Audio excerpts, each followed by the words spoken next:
Mayong buntag sa tanan. May buntag sa tanan. Karon ika-28 na nga Domingo sa Katligan. Ang atong pagbasa sa nakalabay ng Domingo mahitungod sa pagkatimulaan sa mga mag-asawa. Si Jesus dili mo sugot sa pagkatimulaan. Kunya magreklamo ang tao. Ganahan na diay si Jesus. Ganahan na diay ang simbahan na kami nagaantos sa among kauban. Di papasakit na kami. Hindi na maayo ang among kahintang. Nagaantos na kami gihapon. Gano'n na dili man mo sugot ang simbahan. Nga among buwangan ang among pinakaslan. Hingon si Jesus, dali lang. Ang sayo, dili ang kasal. Gano'n kay nagreklamo na karon, tungod kay ang tinuod na problema, dili kay nagpakasal ka. Ang tinuod na problema, kay gahi ang imong ulo. Ang ating magiging karon, nayo sa lalaki. Nangungutan na Ginoo, kasi akong bubuhaton aron makabot sa gigariya sa Diyos. Ang problema nato mga tao, labi na kita ng mga Pilipino, kwarta. Unsa ka nang maayo, ang daganang kwarta o ang walay kwarta. Unsa ka nang maayo. So, ang walay kwarta o nga ay kwarta. Ang buting nun nga niya, kung maayo ang dagan ng kwarta, subuting nun, kung wala ka pa'y kwarta, kunya karonaan na kay dagan ng kwarta, dapat kung sa una maayo ka, dapat karon mas maayo ka na. Ang akong pamutana, sa gagmay pa ka mo, wala pa mo'y kwarta. Karon nga naan mo'y kwarta, mas maayo ka na ba nga tao? Mas maayo ka na ba nga igsuon? Mas maayo ka na ba nga anak? Or basig karon nga naa na kay kwarta, dili ka na gusto mo hihingi sa imong igsuon. Kahapon, nayo sa natiguwang nga ninuhol ka nako. Father,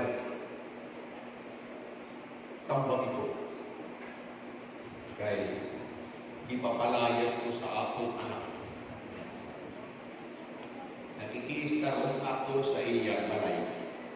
Naas siya'y mga anak, ako na'y mga apo, ang akong mga apo ang una na nagpapalayas ka nako. Kay nakikikaon man lang ako kanila.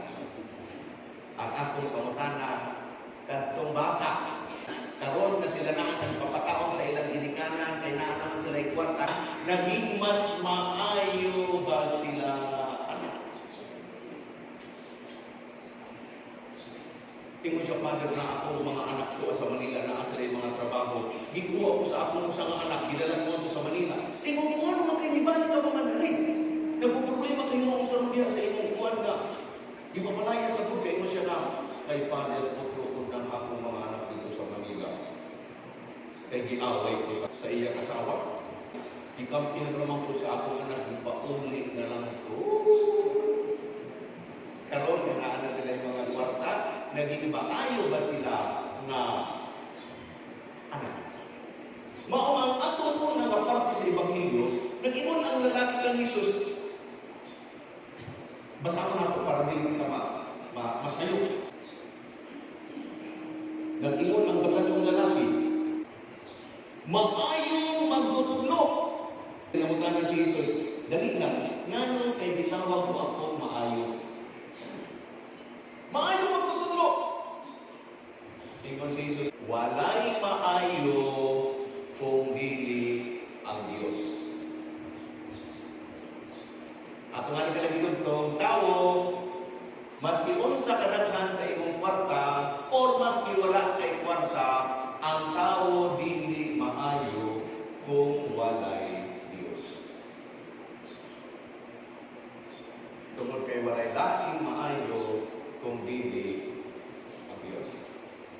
Kung kanang kwarta tungod sa imong kwarta, nahipahilayon ka sa Dios, don't tell me nga naging mas maayo ka. Basig maupay nakalakot kanimo. Dahil mga tao nga busy kaayo sa ilang kinabuhi. Tungod lang ikining busy sila sa ilang tanan ng mga kabaraynan. Nagdudublig kayo. Wala na'y oras para sa Diyos. Wala na'y oras mag-ampo. Wala na'y oras magsimba. Nanuman, kay daghan ang akong baytanan. Mao nga maniningkamot akong nagdudubol time ako. Ingon na ay tulong ang mga magpukumari na sige kiristorya, ingon nga sa kadaghan sa mga among bayranan, sus ako na lang gitugutan ang akong bana, mas ito sa balay, iyang ginadala ang iyang trabaho, dito na lang niya ginubuhat sa balay. Gawas opisina, dadala pa niya nato sa balay ang iyang trabaho. Hala na lang, aron na kami makabayan sa among mga bayranan. Ingon mo ka sa ako mo, sus Ginoo, ang akong bana, nag-overtime na sa opisina, pag wala na i-overtime, pag ulit sa balay, ipapadayon niya ang trabaho dito sa balay, ako na lang gisugta na. Para makatigong lang kami sa among mga panginahanglan. Nag-ingon na ikatulog, ako dito ko kanaman, maski magkinaunsa, dito ko dinidyan ko sa balay, sa akong bana ang iyong trabaho. Dito ko masabot. Ingon sila, kay nga naman, wala kong baranan, dapat na lang ang bayranan. Pero dito ko masubok, nga pag-abot sa balay, dadakong pa niya ang iyang trabaho. Ingon ang iyang kumari, kay nga nung trabaho sa imong banay, ingon siya, imbag sa madon. Ayaw ko dadagan to eh. Hindi mo mumulira yung inyong banay.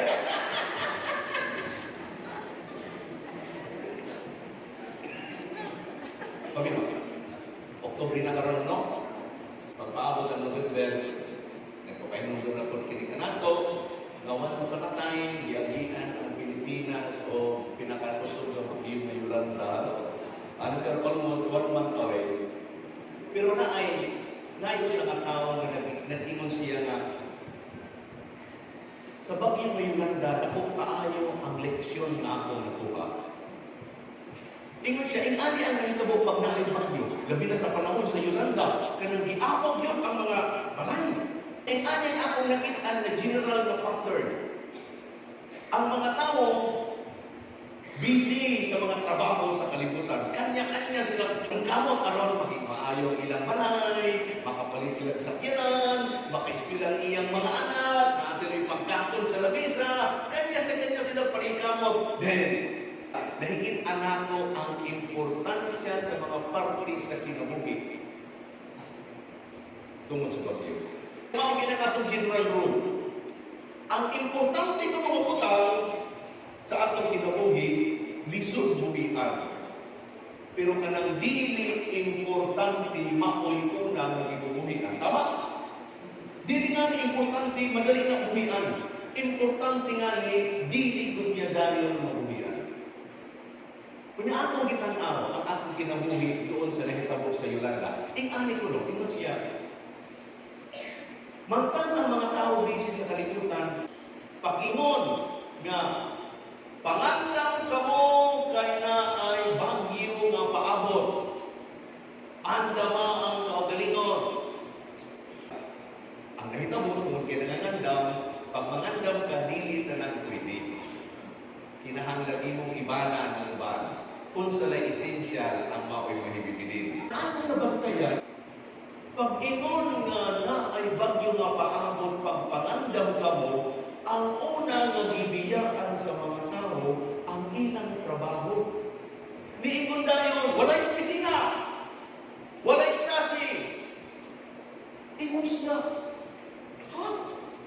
Announcement pala namin, babayaan na ang trabaho, dili di ay importante. I mean, this is the least. Pinakaubos sa tanan nga sa degrees of importance. Pinakaubos kining trabaho nga naman. Kay mao man ang una kang gibiyaan. Unya ni uli nga sila sa ilang balay. Kini di ang trabaho no? the least of all importance. Pag-ulit na sa ilang palay, hindi mo siya magbabagyo maya, Panginoon kita, Panginoon, naana ang hangin, hinahinay na ang hangin, kunya nagtikapusok ang hangin, pag tikapusok sa hangin, nag-ingon siya, hala, ang akong sakyanan to sa gawas, atong panikamutan na dili abuton sa baha, naningkamot siya, hala, ang akong garden, hala, ang akong mga tinanong, so naningkamot na ang iyong mga tinanong, ang atong sinasa gawas niya, pati ang iyang sakyanan na tuwa sa gawas, ano pa isay?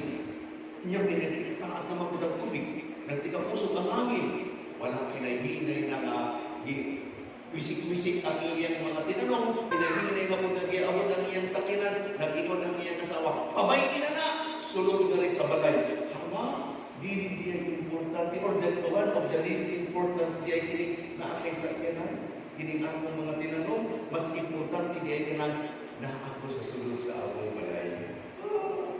Kaya pagkabutin ko, nanikaw siya, nagtikapusok ang hangin, ang balay, hinay-hinay na, di ko pusok-pusok, hinay-hinay na nagtatanggal ang tubong. Di ko siya pili-pili. Ako yung palingkamutan na dili kami mabungkasan. Iyang ipalingkamot ang iyang balay.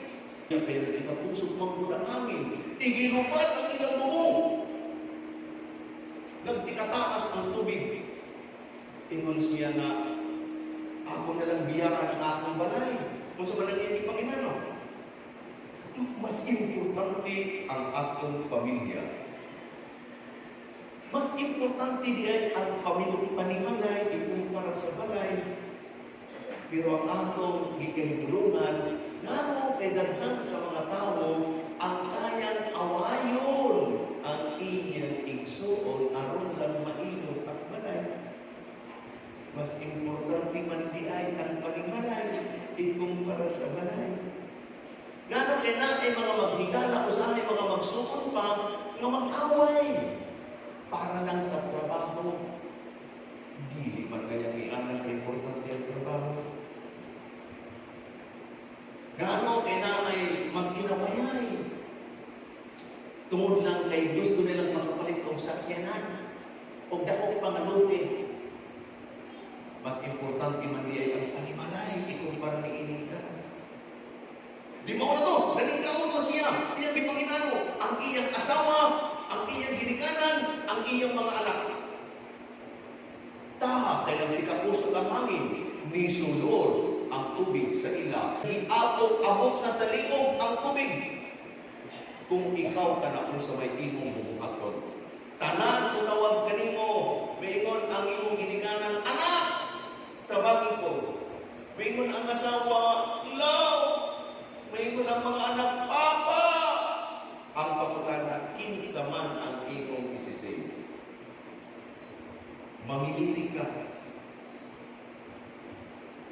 Pero dili manggod mo pwede maisipan ka. Pag naananiha, maniningkamot ka kung sa imong makaptan, pero diha na mo musugo na diha pagawas ang gugma. Maingon ang mga ginikanan, anak! Pabayti na lang ko, Panginoon ang akong mga apo. Sacrifice. Sakripisyo sa tao nga nahigugma. Ang akong mga apo gagmay pa, Panginoon ano lang. Ako rin bahala sa akong paggalingon. Nahibiyan, nahibulag ang imong ginikanan. Ang imo nang ipanginoon karon kana ang imo asawa o imo mga anak. Kanang taas naman po ng tubig, naglutaw-lutaw ka na, ikakakoy ka na, ang imong kamot na kalupa, naadiri sa imong tuo ang imong mga anak, naadiri sa imong wala ang imong asawa, pero wak na nahurot ng imong pusog, gitugnaw ka pa, gibutok ka pa, what will be your decision? Ikaw po na ginahanglan na po kagtabang, pero wala na ilamin, ikaw na lang sinaligan sa tanan, buingon ka ng imong asawa, kung ginanong naman ng katutlan. Kaya ang daw magsakripisyo ang inahanan para sa iyo. Kemudian wala naman ka mahimong, kaya mas gusto niyo po nilang isipin, ito naman. Nibuhi naman yun. Di na niyo kanya. So ang imong mga nakinig ni Panginano, imo nang gigapos silang tanan kay likusog man ang tubig. Kung gibungguan ka, nakabuhi ka sa imong mga anak, nangawala silang tanan karon sulo ka na nga naglulutaw-lutaw. Walay trabaho, walay kwarta, walay panimalay, walay asawa, walay ginikanan, sulo lawas na lang. Naglulutaw-lutaw. Then, sa katapusan, mantang nakaagaw na siya sa iyang ginhawa, nag-ingon siya, Ginoo! Ikaw na la'y nahitilin ka na ko, ayaw gad ko biyahin. Ingon siya, ang pinaka-importante nga yan sa kinabuhi sa tao, ano? Ang Diyos. Kaya maski mawala pang iyong ginikanan, maski mawala pang iyong pamilya, ang iyong mga anak, ang Diyos dili mawala nimo. Maoy kauban nimo hangtod sa katapusan. Unya, many times, kining Diyos atong gibiyaan para lang sa atong trabaho. Many times kining Diyos atong gibiyaan para sa atong sudyanan. Many times ang Diyos atong gibiyaan para sa atong pamilya. Kung mga kaigsunan, wala ko'y pag-ingon nga maabot ang unang nato ang atong panimalay, no? Pero kining tanan, magiging way kahulugan kung wala ang pinaka-importante nga butang sa atong kinabuhi. Kung wala ang Diyos. Pero naaman ni Diyos sa atong kinabuhi, nagkakanaay kahulugan ang pamilya. Nagkakanaay kahulugan ang maayong mabalay. Nagkakanaay kahulugan ang maayong na trabaho. Naging mo sa mga author, life seems to be incomplete without money. Murag kulang ang kinabuhi kung walay kwarta. Pero ang kwarta way jud gamit kung way kinabuhi. Unsa man mo ang katagan kung kwarta kung way kinabuhi. Essential first. Kana importante ko sa kay malipat ka gani walay bilibilitan. Mao ang tao pag duol kang Hesus nangunta na siya Ginoo. Kung sa may atong buhat. Balance between wealth and life. Kung sa mga bilang importante, kayamanan o kinabuhi. Kwarta o kinabuhi. Dini ka na ko, kaya na ito buhaton ang tanan, makakuha na mga kwarta, maski unsa mamamaagi. Hihimuon makakuha ng mga kwarta. Pero naging ko sila, tao, dili ka na maihahatag sa kwarta.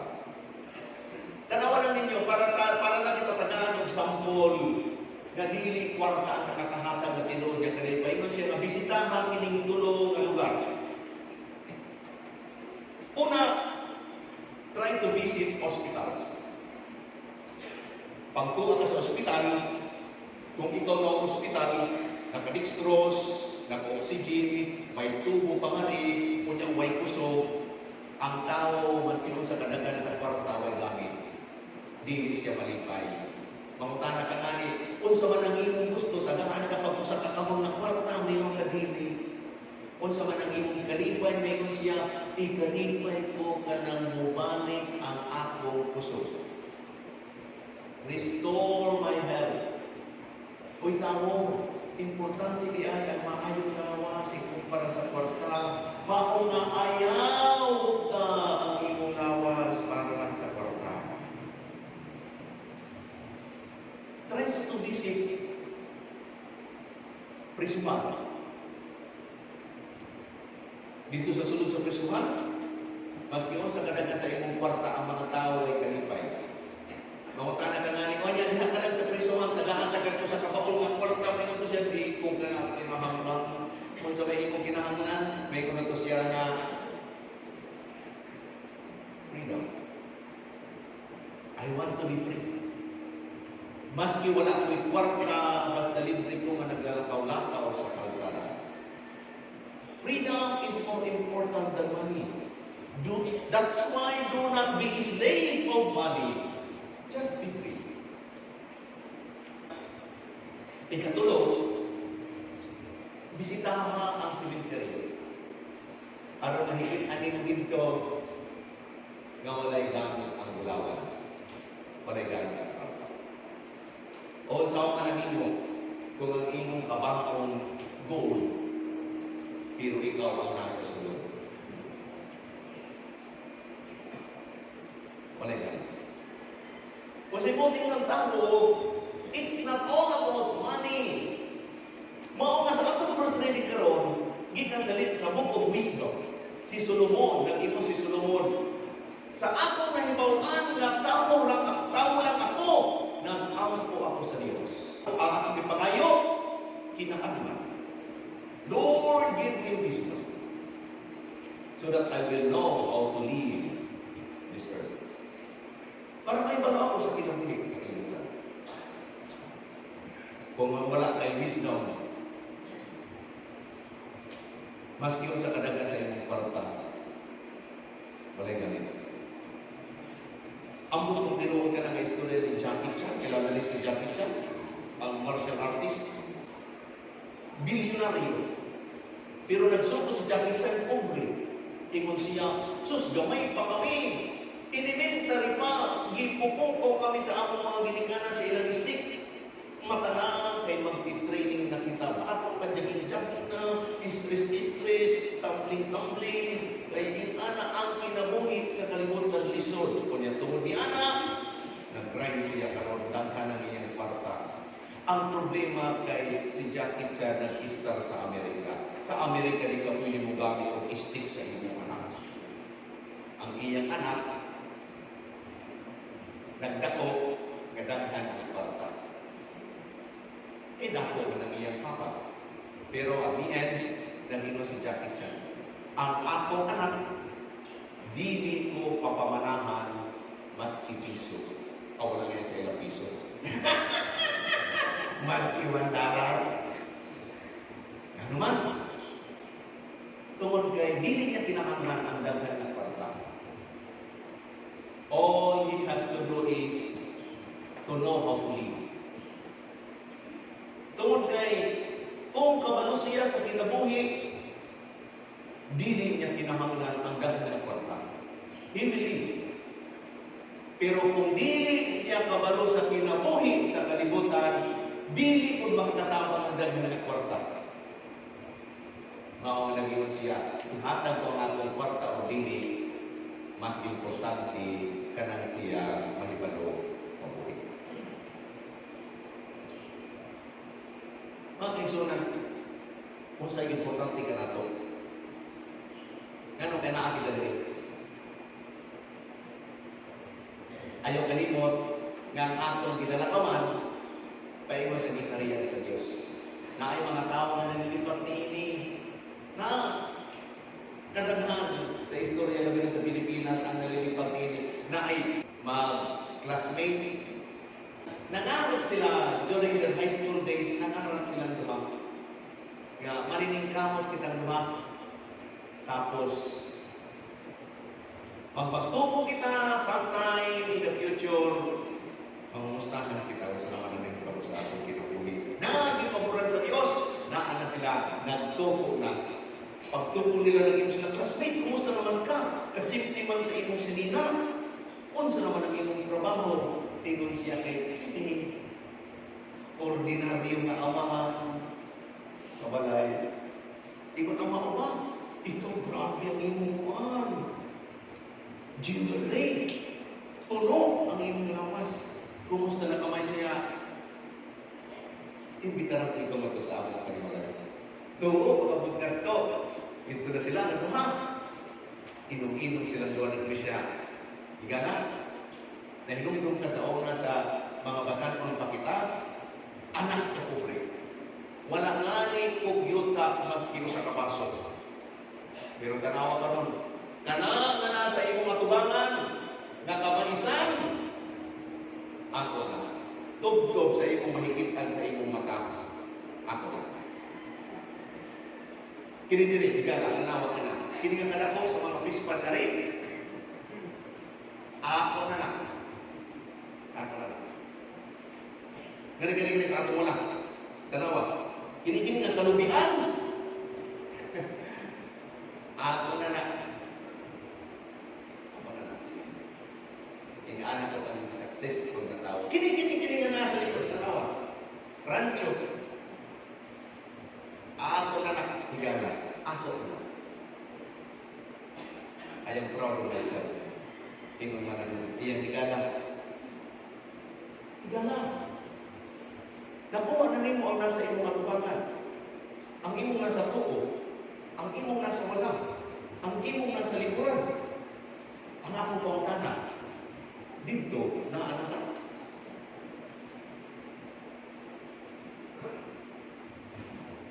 Tungod kay dili ka man magpapabilin din sa ubos. Pakadtuman ang imong direksyon. Tinga na mga kaigsunan, wala'y gamit, di mo maangkong kining tanan, pero wala ka makabot sa real direction of our life. Bawa naging mo si Solomon, wala na ko pamita ang bahandi. Mas labaw, kasi mga kung pang Jesus nagihagda na rin sa atong first reading, tanawa, naging mo ng first reading ho, gimahal ko ang kaalam labaw kay sa bisan unsang trono o korona. Korona na nga ni kini, trono na nga ni kini, pero wala niya kalambwa sa kinagman, sa kaalam.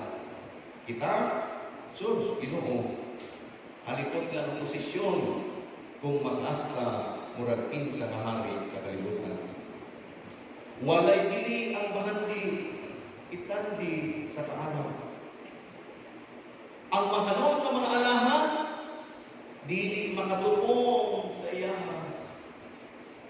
Kung itupad sa kaalam ang tanang bulawan sa kalibutan, daw sa lamang kapudyot kabanas. O ang plata, dili mo bili labaw sa lako. Gimahal ko siya labaw sa maayong na panglawas o sa maayong panagway.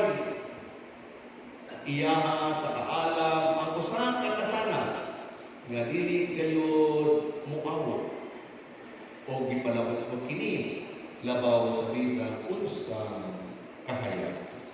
Kaana, ngano kay sige ingon niya nga gipalabi ko ang kaalam sa tanan. Because you know why? Because the scriptures, when you say wisdom, we are talking here of God. Kaalam. Wisdom. Kaya mingon kita rin sa Katoliko, sa Christian nga era, mingon nga ni kita, the wisdom of God is Jesus himself. He is the wisdom. Kung mabalik kita kanto sa gingong kanina mingus kanto sa Batanon, maayo, ang imong gihisgutan maayo, walay maayo kung wala ang Diyos sa kinabuhi sa tao. Ang kayamanan, di lamang kinisya puro kwarta. Ang kayamanan is unsa ang imong ipalabi sa imong kinabuhi. Ayaw Panginoon, Father, wala ko yung kwarta, so dili mi ambil diha sa imong gihisgot at karon dili. Wala kay kwarta, pero unsa ang imong gipalabi labaw sa Dios. Labaw sa pamilya. Labaw sa kaigsuonan. Mao ka nang imong kayamanan. Na ay mga amahan nga mas mahal ang inang ipakakon sa ilang manok ikumpara sa ilang mga anak. Gipalabi nila ang manok ikumpara sa ilang anak. Kaya ilang kayamanan ang ilang manok. Oo, mga anak. Bingon na sila, Father, wala ko ni anak. nagta-tricycle lang ako. Oo, pero kung imong ipalabaw ang imong tricycle, labaw sa Diyos. Mao na imong kayamanan ang imong tricycle. Kung saan imong ipalabaw, kung saan imong kitatagaan oras, permit, mao na ang imong kayamanan. Giingon kita ni Jesus, batan-o, ibaligyan ng tanan, biyak ng tanan, kaya dili na makahatag Ginoo ng kaligtayan. Mga pahinulong lagi ni kanato, mga kaibigan. Ika-28 kaduminggo sa Katuligan. Importante na dili kita malima. Walay gamit ang tanan kung dili ka makabot sa gingharian sa Diyos.